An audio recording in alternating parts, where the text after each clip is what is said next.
عطا بن ابی رباح نے خبر دی، انہیں صفوان بن یالی نے کہا کہ ان کے باپ یالی بن امیہ نے حضرت عمر رضی اللہ عنہ سے کہا کہ کبھی آپ مجھے نبی کریم صلی اللہ علیہ وسلم کو اس حال میں دکھائیے جب آپ پر وحی نازل ہو رہی ہو۔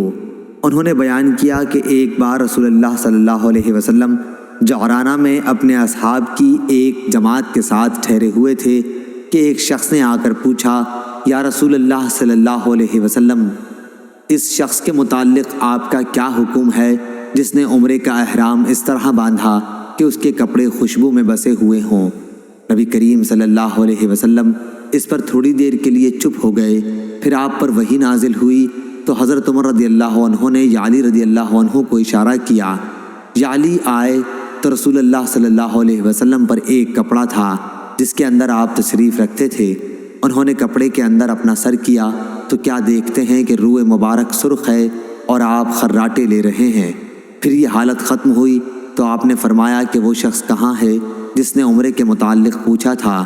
شخص مذکور حاضر کیا گیا تو آپ نے فرمایا کہ جو خوشبو لگا رکھی ہے اسے 3 مرتبہ دھو لے اور اپنا جبہ اتار دے، عمرے میں بھی اسی طرح کر جس طرح حج میں کرتے ہو۔ میں نے عطا سے پوچھا کہ کیا حضور صلی اللہ علیہ وسلم کے 3 مرتبہ دھونے کے حکم سے پوری طرح صفائی مراد تھی؟ انہوں نے کہا کہ ہاں۔ صحیح بخاری حدیث نمبر 1536۔ سعید بن جبیر نے بیان کیا کہ ابن عمر رضی اللہ عنہ سادہ تیل استعمال کرتے تھے احرام کے باوجود۔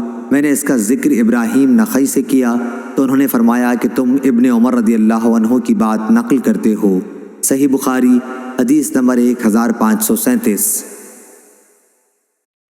اسود نے بیان کیا اور ان سے ام المومنین حضرت عائشہ صدیقہ رضی اللہ عنہا نے بیان کیا، رسول اللہ صلی اللہ علیہ وسلم محرم ہیں اور گویا میں آپ کی مانگ میں خوشبو کی چمک دیکھ رہی ہوں۔ صحیح بخاری حدیث نمبر 1538۔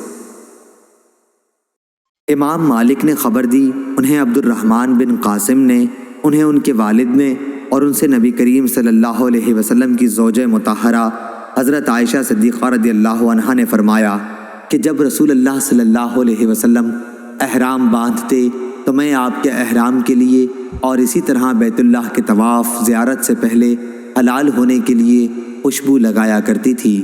صحیح بخاری حدیث نمبر 1539۔